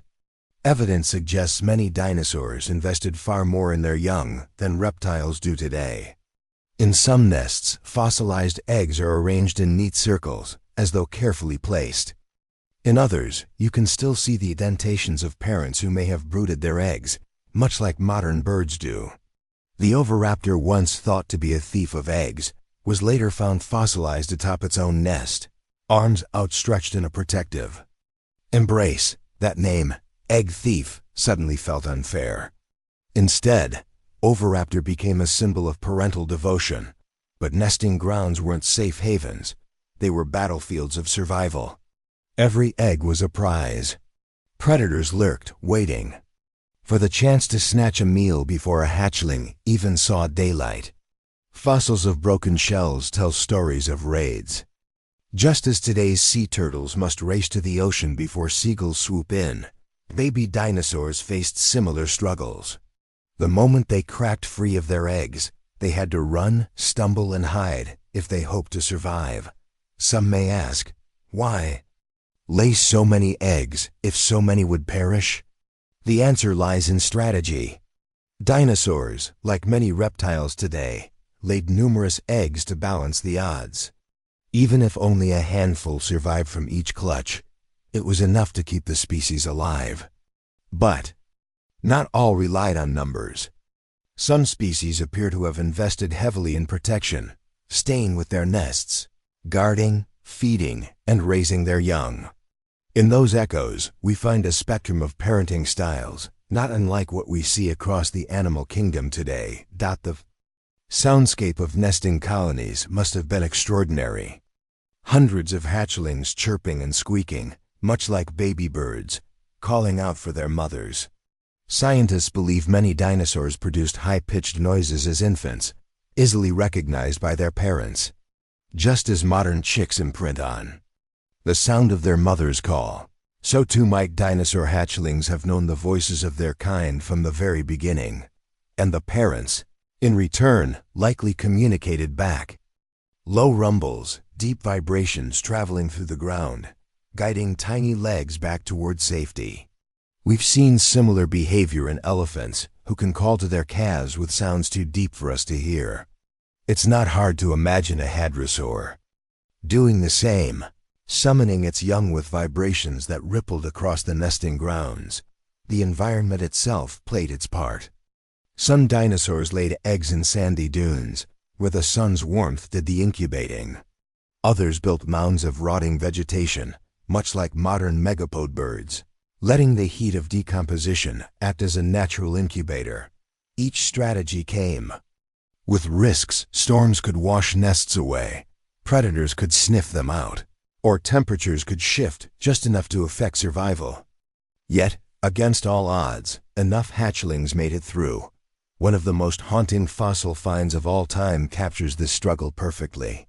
Paleontologists uncovered a nest containing a group of baby protoceratops, still huddled together, preserved by a sudden sandstorm. Their tiny bones, their fragile postures, all frozen in the act of waiting for a parent who would never return. They never had the chance to grow horns, to graze, to roam the open plains. But their remains give us a window into a world where the echo of the nest was both promise and peril. And then, there is the emotional dimension. It's hard not to project ourselves onto these scenes. A mother crouched over her eggs, fending off predators. A father circling a nest, calling out to hatchlings. Families huddled together, their voices mingling in a prehistoric chorus of survival. These are not cold, mechanical animals. They are creatures engaged in the timeless story of life, one that transcends eras, continents, and species. The echoes of the nest are more than fossilized shells. They are proof that even in an age of giants, tenderness mattered. That the story of dinosaurs wasn't only about dominance, but also about devotion. Every footprint and every roar began here, in the silence of an egg, waiting to break as night falls across the nesting grounds. We might imagine the chorus fading into soft quiet. The mothers rest, the fathers stand watch, and beneath the surface of the sand, life stirs. Heartbeats quicken. Tiny claws scrape. The cycle continues. And though millions of years separate us from that moment, if we listen closely enough, we can still hear it, the faintest tapping of life, the whispers of beginnings, the echoes of the nest. Chapter 11, Ancient Neighbors. When we picture the world of the dinosaurs, it's easy to imagine them as the undisputed rulers of Earth, towering over their landscapes, unmatched in power and unrivaled in dominance. But the truth is far more fascinating. Dinosaurs, as mighty as they were, didn't live in isolation. They weren't alone on their prehistoric stage. They shared their environments with countless other creatures, giant reptiles, mammals the size of shrews, birds, amphibians, and even the earliest ancestors of the animals we know today. These neighbors often played silent but crucial roles in the ecosystems that made dinosaurs possible, and the relationships weren't always peaceful. Some were symbiotic, others competitive, and many outright hostile. The dinosaurs, for all their grandeur, were just one part of a bigger, interconnected web of life. If you think of the Mesozoic like a bustling city, dinosaurs were perhaps the skyscrapers and landmarks, but surrounding them were thousands of smaller buildings, alleys, markets, and side streets. Together, they told the real story of life on prehistoric Earth. So let's open the curtain on this hidden cast of characters, the neighbors of the dinosaurs, ancient beings that coexisted, clashed, and sometimes thrived alongside them. Picture the Triassic period, more than 230 million years ago. This is when dinosaurs first emerged, but they weren't the dominant life forms yet. In fact, they were minor players at first. Their neighbors at this time included the Rauisuchians giant, crocodile-like predators with towering legs and jaws lined with dagger teeth. These terrifying reptiles were the apex hunters before dinosaurs claimed that role. Imagine being one of the first small dinosaurs, darting through ferns and trying not to attract the attention of these reptilian overlords. For millions of years, dinosaurs had to live in the shadows, competing for food and territory. And then there were the mammal-like reptiles, creatures that looked halfway between lizards and furry mammals. Cynodonts, for example, were distant relatives of modern mammals. They weren't huge, but they were clever and adaptable. They hunted insects at night, while the dinosaurs slept. It's strange to think about, but in those early days, your ancestors' tiny, whiskered cynodonts were already carving out a place in a world ruled by giants. Fast forward to the Jurassic. By now, dinosaurs had established dominance across most of the planet. Sauropods like Brachiosaurus and Diplodocus were spreading across plains, while predatory theropods grew larger and more specialized. But even here, dinosaurs weren't alone. Pterosaurs, for instance, filled the skies. These flying reptiles weren't dinosaurs, though they're often lumped in together. Their wings membranes, stretched over elongated fingers, allowed them to soar where dinosaurs could not. They were the neighbors in the skies, competing for fish, insects, and small prey. Some were as small as sparrows, others as massive as a small airplane. Imagine a sauropod lifting its long neck to strip leaves, while above, a flock of pterosaurs circled in the golden light of dawn. And beneath the surface of rivers and lakes, other neighbors thrived. Crocodiliforms, ancient relatives of crocodiles, stalked watersides, waiting for anything unlucky enough to wander too close. They shared the same habitats as dinosaurs, but played by different rules. While dinosaurs roamed the land, these ambush predators owned the watery edges, snapping up fish, turtles, and occasionally a careless young dinosaur. Even insects were important neighbors. Dragonflies with wingspans of nearly a foot buzzed over swamps. Termites and beetles worked endlessly, breaking down vegetation and recycling nutrients. Without them, the forests dinosaurs relied on might have choked under their own debris. In their small, quiet way, insects made the reign of dinosaurs possible. The Cretaceous brought an even greater diversity of neighbors. By now, flowering plants had appeared, spreading across landscapes and reshaping ecosystems. With them came pollinators, bees, and early wasps buzzing between blossoms. Dinosaurs ate the plants, but these small neighbors helped them grow in the first place. Without pollinators, many of the lush habitats dinosaurs thrived in simply wouldn't have existed. Birds, too, emerged as distinct from their dinosaur ancestors. Think of Archaeopteryx in the Jurassic, but by the Cretaceous, there were many bird species filling niches in the skies. Some swooped down to snag fish, others nested in trees, and some scavenged alongside larger predators. To the dinosaurs below, these birds were simply part of the background neighbors that could dart through the air, picking up the scraps left behind. And then there were mammals. Still small, still overshadowed, but increasingly sophisticated. They burrowed underground, hunted insects in the dark, and sometimes scavenged meat from dinosaur kills. Some, like Rhipinomymus, even grew large enough to prey on baby dinosaurs. Yes, your tiny mammalian ancestors weren't just survivors. Occasionally, they were predators, daring enough to attack the vulnerable offspring of creatures, hundreds of times their size. But neighbors aren't always competitors. Sometimes they're collaborators, even unintentionally. Take dung beetles. Fossil evidence suggests that early dung beetles rolled and buried dinosaur droppings. By doing so, they recycled nutrients back into the soil, helping plants grow stronger and faster.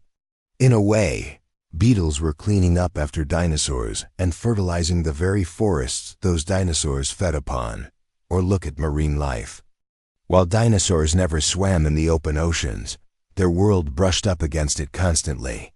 The seas were full of ammonites, plesiosaurs, and giant marine reptiles like mosasaurs.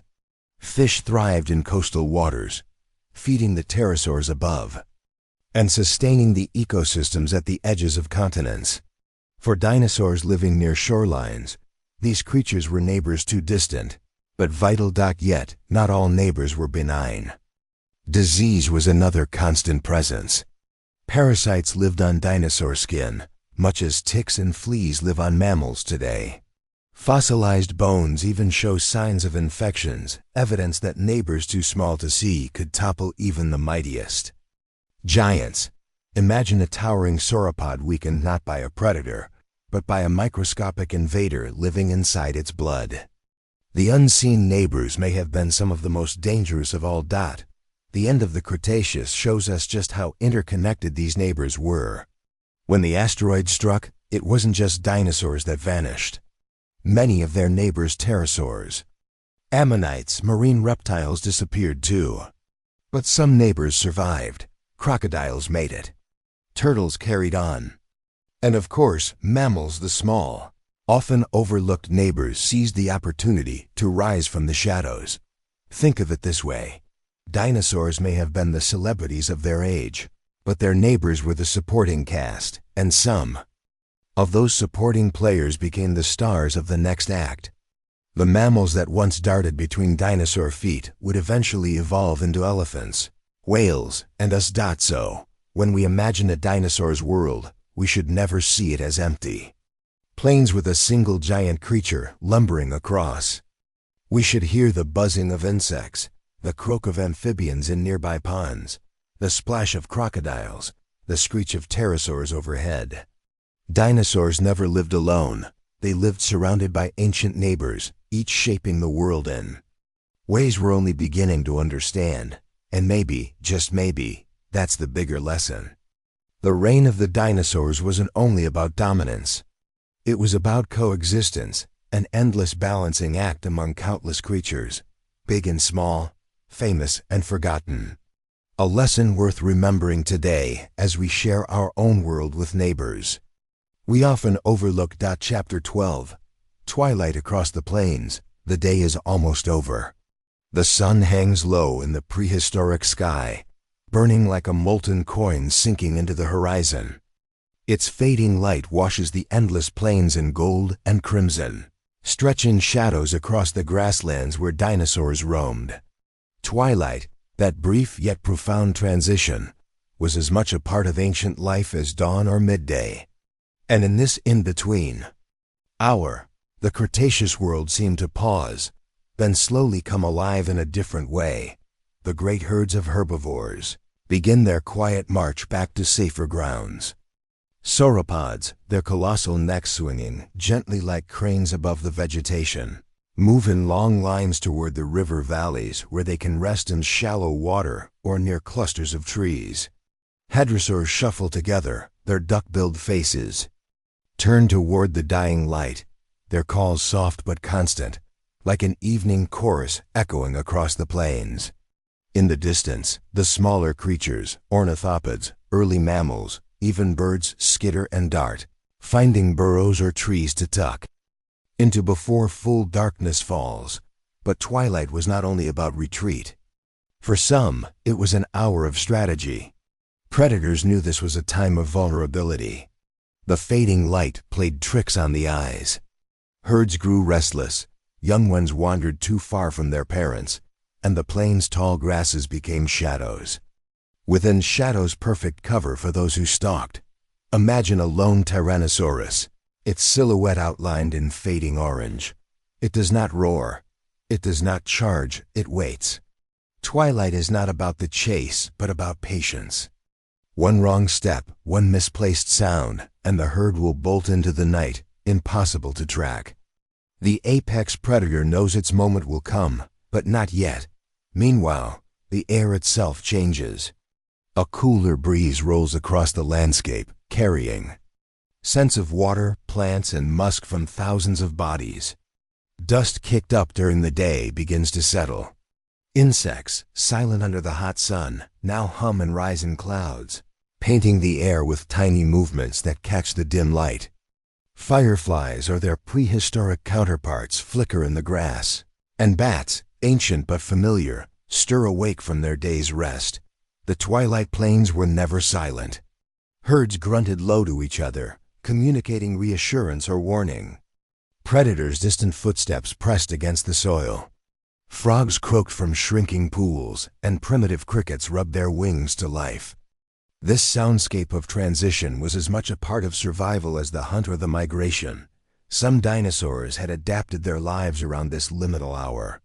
The smaller, more vulnerable species, such as the hypsilophodonts, often used twilight to travel between feeding grounds.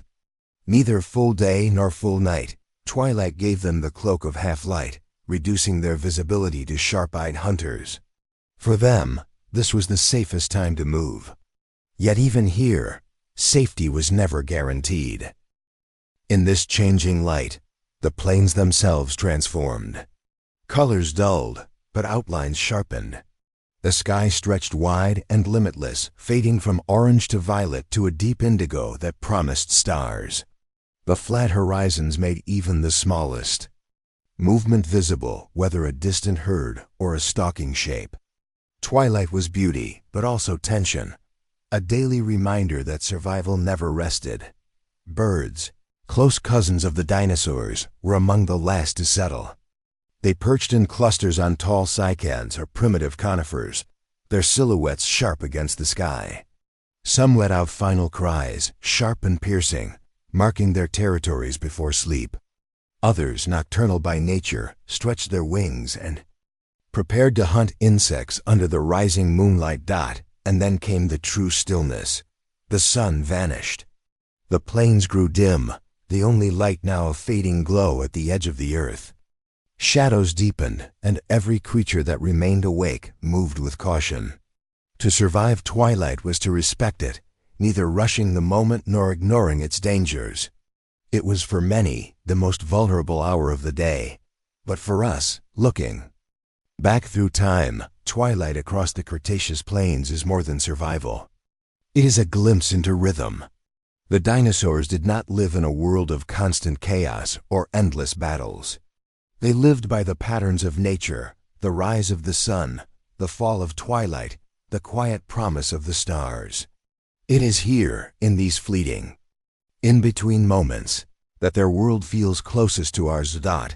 For just as the plains of the past filled with herds finding their way home and predators watching from the shadows, so too do our own plains and savannas today. The rhythm of life continues, unchanged for millions of years. Twilight remains the same, an hour of beauty, an hour of tension, an hour that belongs not only to the day or to the night, but to the balance in between. And as darkness finally takes hold, the great plains settle into their long Cretaceous night. Chapter 13. The long Cretaceous night, the sun is gone. The sky above the ancient world has melted into a dome of deep indigo, scattered with stars far brighter than most of us see today. Without the haze of cities, without the glow of artificial light, the Cretaceous heavens were a masterpiece of clarity. The Milky Way stretched like a pale river of fire across the darkness, and every planet and star burned sharp enough to cast a faint glimmer on the earth below. But while the sky above was magnificent, The land below was alive with a different kind of energy. The day belonged to the great herds, the thunder of sauropod footsteps, the chattering calls of hadrosaurs, and the looming shadows of tyrannosaurs. The night, however, was claimed by another world entirely. The Cretaceous night was long, and it was dangerous. Once the sun sank and twilight faded, survival entered a new rhythm. For many creatures, this was the time to hide, to burrow, to vanish from sight. Yet for others, the darkness was an ally, a curtain that cloaked their movements and gave them dominance over the sleeping herds. Imagine standing at the edge of a wide plain, the tall ferns sway in the night breeze. Somewhere nearby, a stream trickles faintly, the sound carrying far in the quiet. Then slowly the noises build. Crickets or their prehistoric keen begin their ceaseless hum. Frogs croak from muddy pools. The wings of insects vibrate like paper in the air. From tree canopies above, small feathered dinosaurs shuffle and call to one another before tucking their heads beneath their wings. It is not silent. It is a chorus of small things, layering sound upon sound until the plains hum like an orchestra. Of survival. But beneath this steady music is another rhythm, the movements of hunters.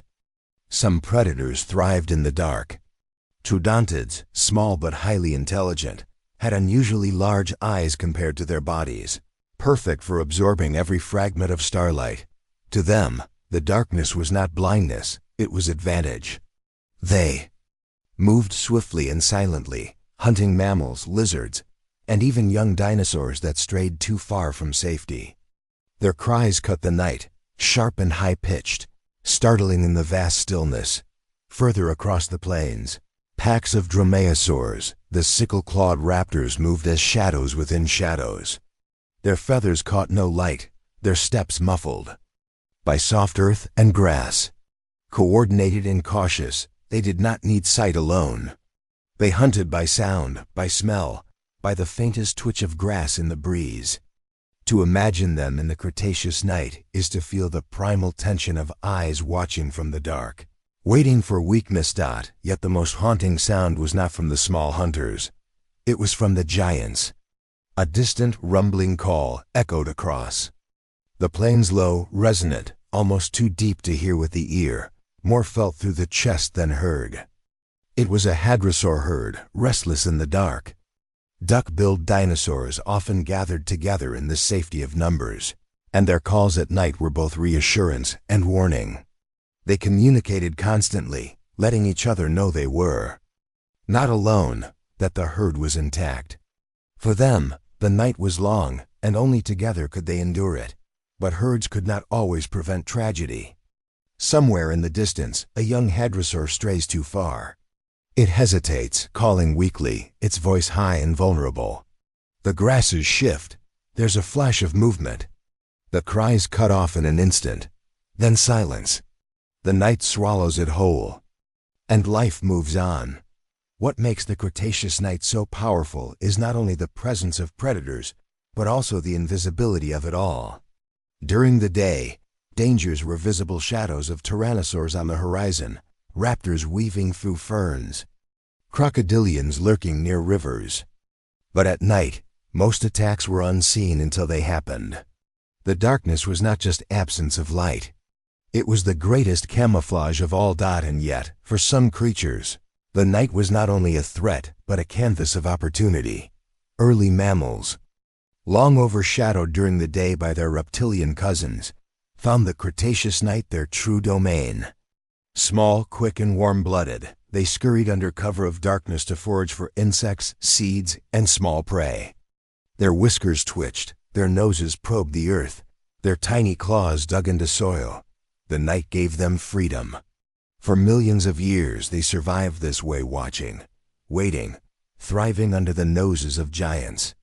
When the age of dinosaurs ended, it would be these same night dwellers who rose to dominate the world. Birds, too, found their niches in the long night. Some perched and slept, their bodies tucked neatly against branches. But others, early nocturnal species, swept low over the plains, catching insects mid-air. Their wings flashed against the starlight, vanishing and reappearing like shadows with feathers. To see them in the Cretaceous night would feel strangely familiar, like watching owls or nightjars today. The night was long, but it was not endless. In the darkest hours, predators pressed their advantage, but even they needed to rest. As the sky wheeled overhead, the stars turned in slow arcs, and the chill deepened.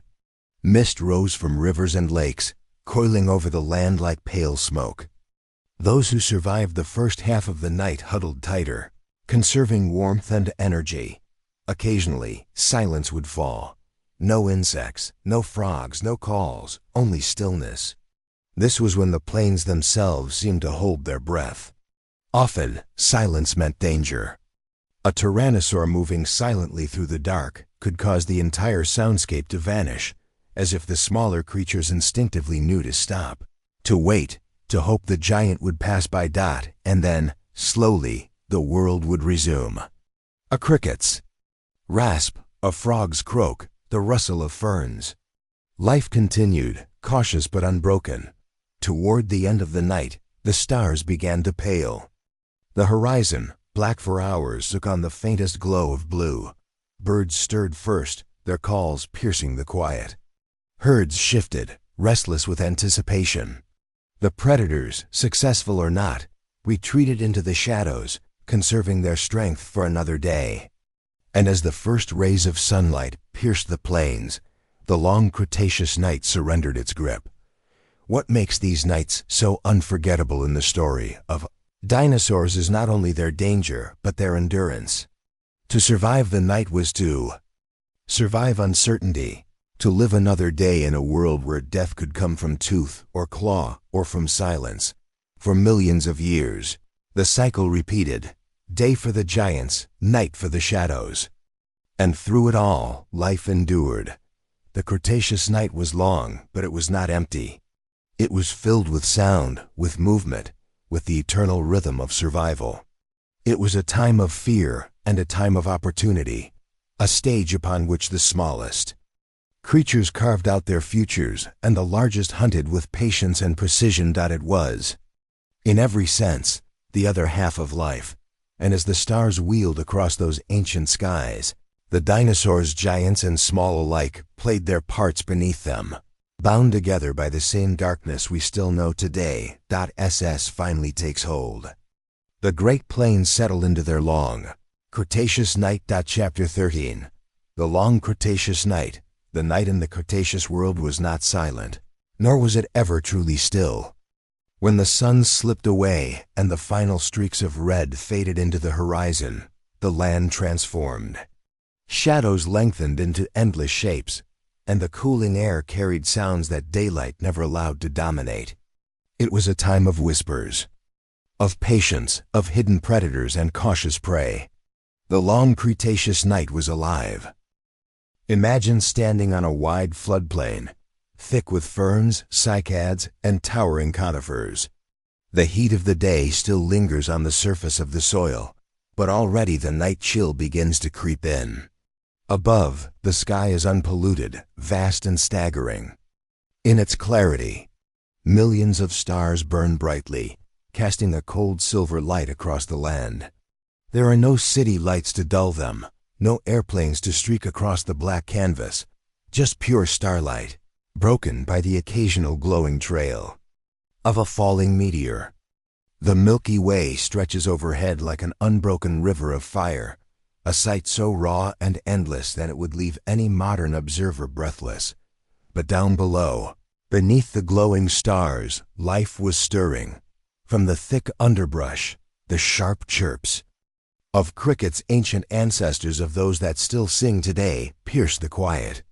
Their rhythms rise and fall, a steady pulse that seems to hold the night together. They are not alone. Strange nocturnal insects, some larger than a human hand, as they flutter clumsily through the air. Moths with patterned wings glide between cycads, searching for the faint smells of nectar-producing plants that bloomed under the cloak of darkness. And then comes a deeper sound, low, throaty, vibrating through the air. A frog, its body slick, with moisture calls out from a shallow pool. It waits patiently for a reply, the echo of another, somewhere further down the water's edge. These voices bounce off the still water, mingling with the insects until the night becomes a choir. But this is only the surface layer of the long Cretaceous night. Deeper within it, larger animals make their presence known. From the plains, a herd of small, duck-billed dinosaurs stirs uneasily. Edmontosaurus, massive by any modern standard, yet considered middle-sized among the giants of its time, gathers in groups beneath the towering trees. Their senses are sharp now, their ears pricked for danger, their movements quieter than in the day. Nighttime is a predator's domain, and the hadrosaurs know it. They huddle close, parents pressing against their young, forming a living wall of protection. Occasionally, one raises its head to sniff the air, listening, waiting, preparing. Not far from them, in the shadows, lies the true master of the Cretaceous dark, the Tyrannosaur.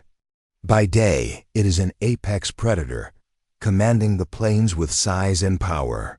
But by night, its strengths deepen. Its eyes, large and forward-facing, were finely tuned to detect the faintest of movements, the subtlest gleam of starlight, reflecting off scales or feathers. Each breath it takes is slow and deliberate, nostrils wide, tasting the air for the scent of prey. The ground vibrates faintly as it shifts its weight, though its steps are careful, each one chosen to mask the thunderous force within its muscles. The darkness is not a barrier to Tyrannosaurus, it is an ally. Meanwhile, smaller predators prowl the underbrush. Trudon, no bigger than a human but clever beyond most dinosaurs, thrives in this world of shadows.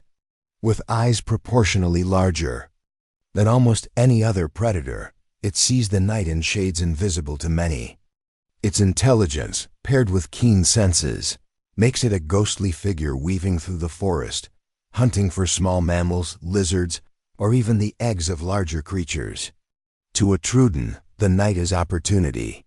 Every sound, every flicker of movement, every scent carried on the cool air tells a story. It listens, waits, and strikes. But the Cretaceous night is not merely about the hunt. It is also about survival, about endurance, about finding safety in the hours when vision is weakest. Tiny mammals, ancestors of creatures that would one day rule the earth, scuttle across the ground, avoiding the open plains. They cling to burrows, dart between tree roots, or climb into the safety of branches. By day, they hide, overshadowed by the giants that dominate the land. But at night, they emerge. Some nibble on insects, others gnaw seeds or roots. For them, the night is freedom. It is a temporary release from the crushing weight of a world ruled by giants. And what of the oceans? Offshore, where moonlight touches the rolling waves, another world of sound and motion thrives. Pterosaurs with wingspans larger than a small plane skim across the water's surface, their silhouettes sharp against the stars. They dive with grace, catching fish that rise toward the light of the moon. Beneath the surface, mosasaurs lurk. In the black water, gliding silently, their massive bodies cutting through the sea. Their presence is rarely seen but often felt, an invisible shadow ruling the depths. The night also brings the sky alive. Without artificial light, every celestial body burns brighter.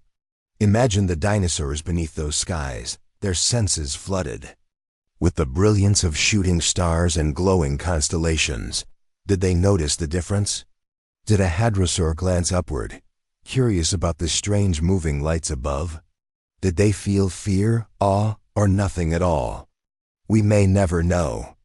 But the stars bore witness to them, just as they now bear witness to us. There were moments of beauty, too, moments of quiet that pierced the night.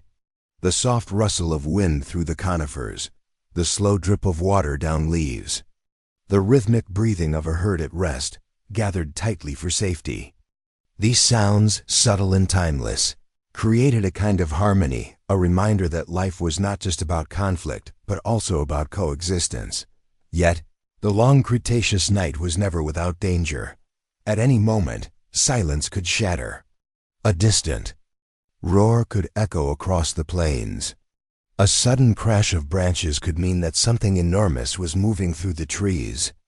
The cry of a fallen animal would ripple through the darkness, a signal to scavengers that food was near. Hybrids of calm and chaos. These nights shaped survival as much as the blazing sun did during the day, and as the night stretched on, time itself seemed suspended. The earth turned, the stars shifted, the predators hunted, the prey endured.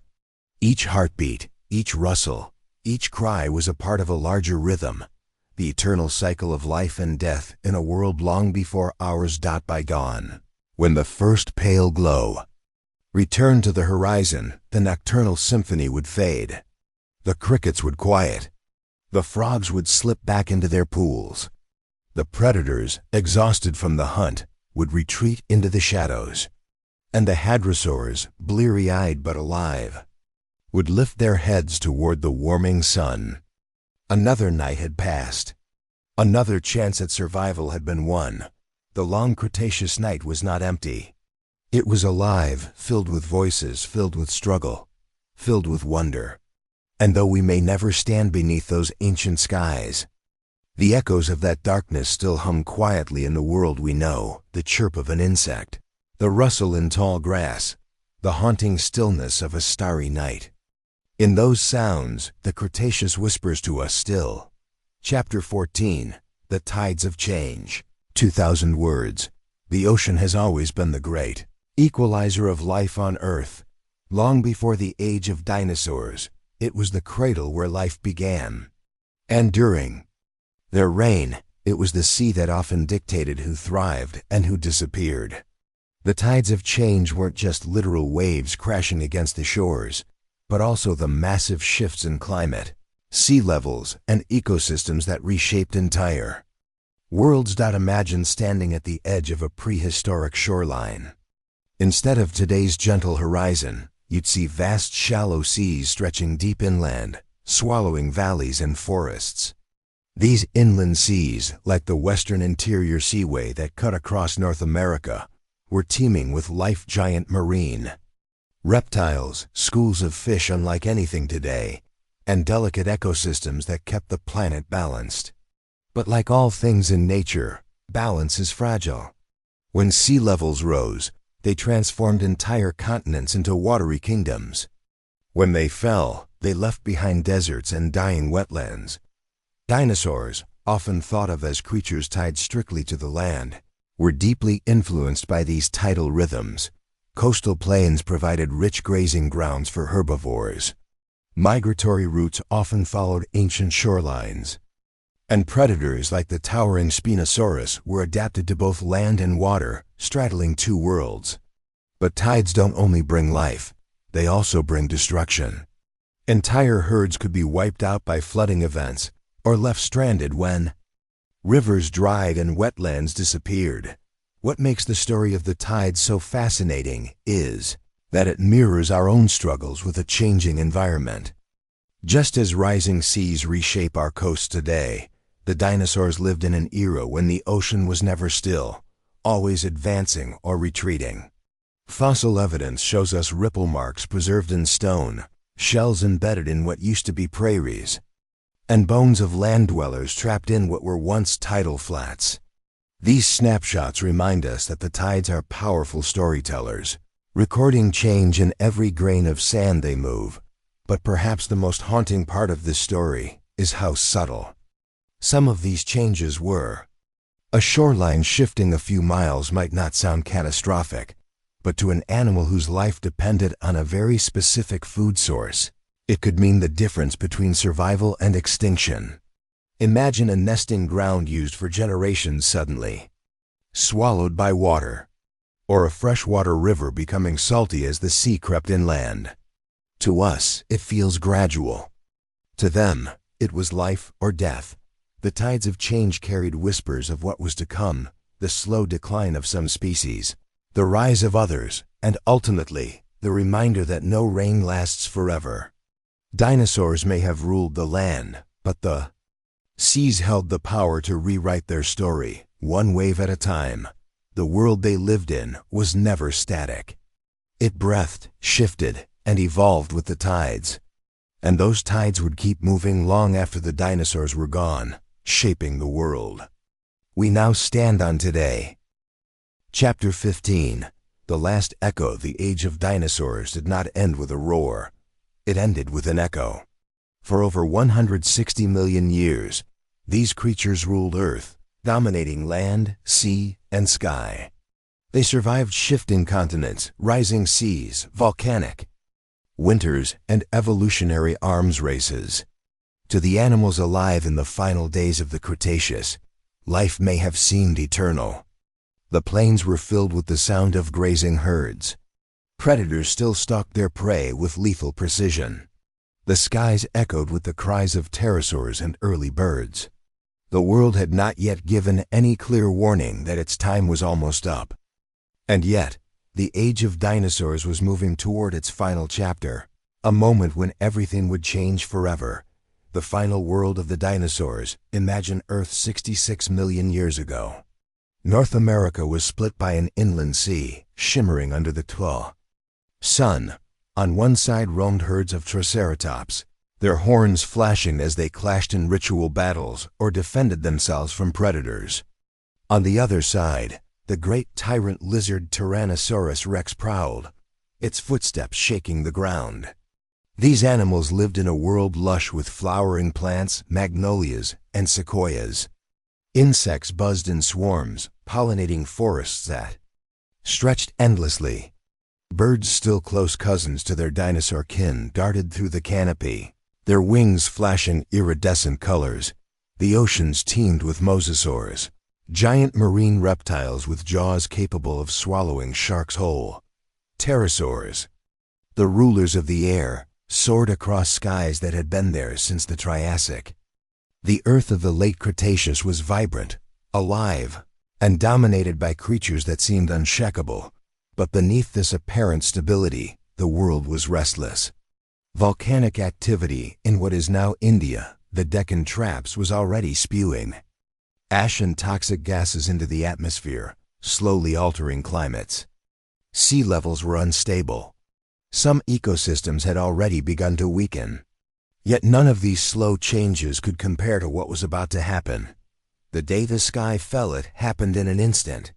A rock 6 miles wide, traveling faster than a bullet, struck what is now the Yucatan Peninsula. The Chicxulub impact was not just an explosion, it was a planet-wide event.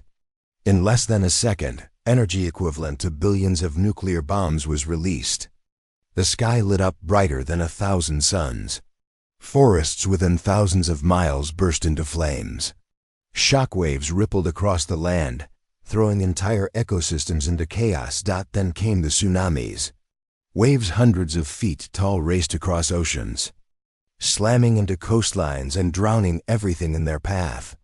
Animals that survived the first strike faced fire, flood, and terror. But this was only the beginning. Ash, dust, and vaporized rock billowed into the atmosphere, spreading like a death shroud across the planet. The skies darkened. Daylight faded. The sun itself disappeared behind a global veil of smoke and debris. For weeks, months, and perhaps years, Earth was cloaked in darkness. Plants withered. Photosynthesis nearly stopped. The food chain collapsed from the ground up. Herbivores starved first, their massive bodies unable to find enough sustenance. With them went the predators that depended on their survival. It was not an extinction that struck in one blow. It was a slow suffocation of life. One by one, the great dynasties of the dinosaurs fell. Triceratops vanished from the plains. Hadrosaurs, the great duck-billed herds, disappeared from the wetlands. Predators like Tyrannosaurus and Dacateraptor, once kings of their ecosystems, dwindled to nothing. Even the mighty pterosaurs, who had ruled the skies for over 150 million years, were silenced forever, survivors of the darkness. And yet, not everything died. Life has always been resilient, even in the face of catastrophe. In the shadows of giants, small mammals scurried. Their small size, burrowing habits, and varied diets allowed them to cling to survival. Crocodiles, ancient and armored, outlasted the cataclysm in rivers and lakes, feeding on what scraps remained. Turtles, frogs, and lizards endured. Their hardy bodies adapted to lean times. Most remarkable of all, a branch of the dinosaur family tree did not perish. The small feathered theropods, the ancestors of modern birds, survived. Some could fly. Some were small enough to eat seeds or insects that still persisted in the darkness, and some found refuge in environments where others could not. Against impossible odds, they carried forward the legacy of their dinosaur kin. So while most of the giants vanished, dinosaurs never truly went extinct. They simply changed shape. Today, every sparrow, every eagle, every penguin is living proof that dinosaurs endure. When a bird takes flight, it is not just a creature of the modern age. It is the last echo of the Mesozoic, the world after the dinosaurs. As the age of dinosaurs ended, the world fell into silence. No more thundering herds shook the earth. More predator cries echoed in the forests. The plains were empty. The skies were quieter. For the first time in 160 million years, dinosaurs no longer dominated the planet. But life does not remain silent for long. In the absence of dinosaurs, mammals rose. Once small and insignificant, they now expanded into the empty spaces left behind. They grew larger, diversified, and took roles once filled by the giants. Some became grazers, some hunters, and others climbers and flyers. Over millions of years, their lineage gave rise to primates, and eventually, to us. And yet, the story of the dinosaurs was not erased. It was written into stone. Fossils preserved their bones, eggs, nests, and even skin impressions. Footprints left trails of their movement across ancient mud. In rare cases, whole bodies were entombed, frozen in the positions of life, death, and struggle. These records allow us to hear their echo, millions of years after their voices faded. Meaning of the last echo: the extinction of the dinosaurs was not just a biological event. It was a turning point in the history of life. It reminds us of fragility, of how even the greatest rulers can fall. Dinosaurs were not weak. They were successful, diverse, and adaptable. They ruled the earth far longer than humans have even existed. And yet, when the planet changed in ways beyond their control, they fell. That echo carries a warning for us. Dominance is temporary. Power does not guarantee survival. Just as the dinosaurs were undone by forces they could not stop, so too could humanity face its own challenges.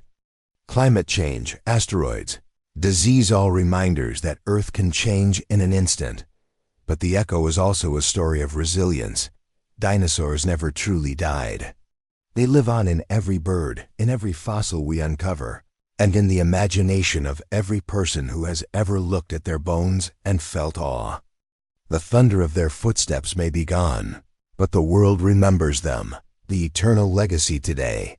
We study dinosaurs not just as curiosities of the past, but as living lessons. They teach us about evolution, survival, and extinction. They remind us that beauty and terror often exist side by side in nature. And they stir something deeper in us, a longing to connect with a world that is both alien and familiar. The final echo of the dinosaurs is not silence. It is transformation. It is the flight of a bird at dawn, the fossilized track of a creature long gone, the story told in stone and imagination. It is the reminder that life endures, even when worlds end. When we look at the stars at night, perhaps we should remember, it was a rock from the heavens that ended their reign. But it was also that same universe that gave them life in the first place. The dinosaur story is the Earth story. And in many ways, it is ours too. The last echo of the dinosaurs has never truly faded. It lives on in rocks, in birds, and in us.